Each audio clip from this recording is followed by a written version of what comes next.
Tere, minu nimi on Jaanus ning siin räägime psühholoogiast ja vaimsest tervisest lihtsalt, teaduspõhiselt ja praktiliselt.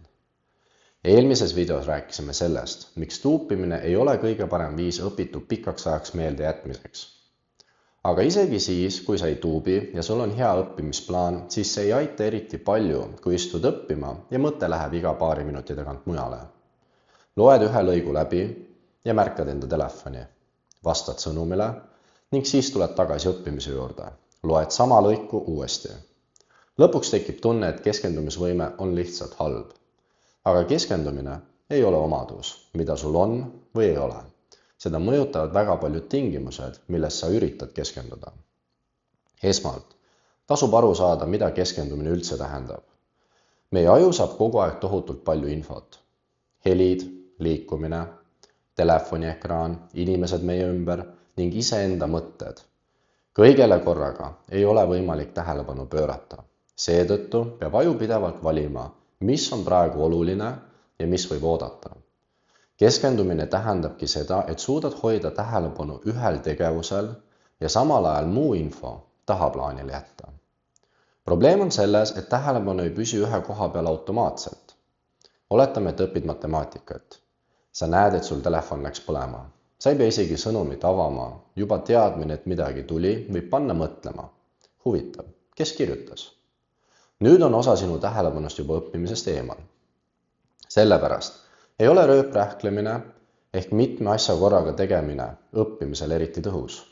Meil võib tunduda, et kuulame loengut, vastame sõnumitele ja vaatame samal ajal midagi internetist. Tegelikult liigub tähelepanu kiiresti nende tegevuste vahel. Iga ümberlülitamisega tuleb uuesti kohaneda sellega, mida parasjagu teed. Kui ülesanne on keeruline, muutub see eriti oluliseks. Aga välised segajad on ainult üks osa probleemist. Vahel on telefon teises toas ja keskenduda on ikkagi raske. Miks? Sest tähelepanu võivad katkestada ka meie enda mõtted. Näiteks, ma pean sellele sõnumile hiljem vastama või mida ma homme teen või äkki läheb kontrolltöö halvasti. Mõtte tekkimist ei saa lihtsalt keelata ja mida rohkem proovid endale öelda, et sellele ei tohi mõelda, seda rohkem võib see tähelepanu nõuda. Siin aitab üks väga lihtne võte. Kui sul on segavad mõtted, siis kirjuta nad üles. Näiteks, vasta Marile, vaata homne tunniplaan üle, kontrolli seda asja hiljem. Nii ei pea sa seda kogu aeg peas hoidma. Sa tead, et saad selle juurde pärast tagasi tulla. Keskendumist mõjutab ka see, kui raske ülesanne tundub. Kui istud laua taha mõttega, ma pean nüüd 3 tundi õppima, võib juba alustamine tunduda raske. Palju lihtsam on anda ajule konkreetne ülesanne.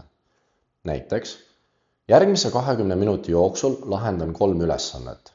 Nüüd on selge, mida teha ja millal see lõpeb. Ja siin on oluline seos ka vaimse tervisega. Kui keskendumine ei õnnestu, hakkame sageli probleemi enda iseloomuga seletama.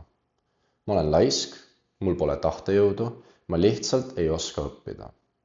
Aga keskendumist mõjutavad lisaks uni, stress, ärevus, keskkond, ülesande raskus ja pidevad katkestused. Kui oled väsinud või väga pinges, võib tähelepanu hoidmine olla raskem. See ei tähenda automaatselt, et sul puudub enesedistsipliin. Seetõttu tasub enne enda süüdistamist vaadata, mis sinu keskendumist tegelikult segab. Aga mida selle teadmisega siis teha? Esimene soovitus on, eemalda segajad enne alustamist. Ära looda ainult sellele, et suudad telefonile mitte reageerida.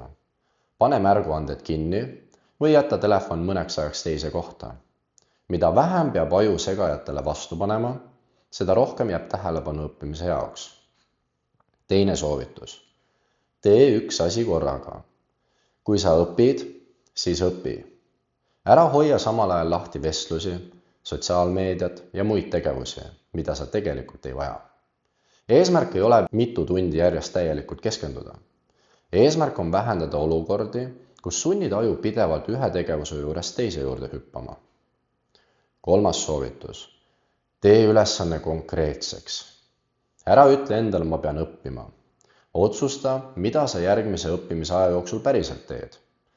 Näiteks, loen selle peatüki läbi ja vastan 5 küsimusele. Või teine, lahendan järgmise 25 minuti jooksul 4 ülesannet. Mida selgem on järgmine samm, seda lihtsam on alustada. Ja 4. soovitus. Vaata, mida su keha vajab. Kui oled maganud liiga vähe, pole mitu tundi söönud või oled väga pinges, ei pruugi parim lahendus olla endale veel tugevam sundimine. Mõnikord aitab rohkem uni, söögipaus, liikumine või lihtsalt lühike puhkus. Keskendumine ei toimu ülejäänud kehast eraldi. Kui sellest videost jääb meelde ainult üks mõte, siis olgu see järgmine. Hea keskendumisvõime ei tähenda seda, et sinu tähelepanu ei lähe kunagi mujale.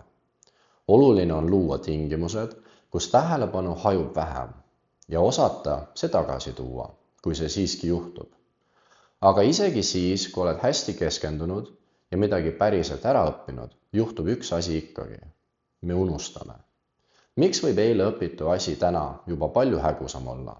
Ja kas unustamine tähendab, et õppisime halvasti? Sellest räägime juba järgmises videos. Aitäh, et vaatasid. Vaimsest tervisest rääkimine ei lahenda probleemi üleöö, kuid aitab meil iseennast paremini mõista. Hoolitse enda eest ning kohtume juba järgmises videos.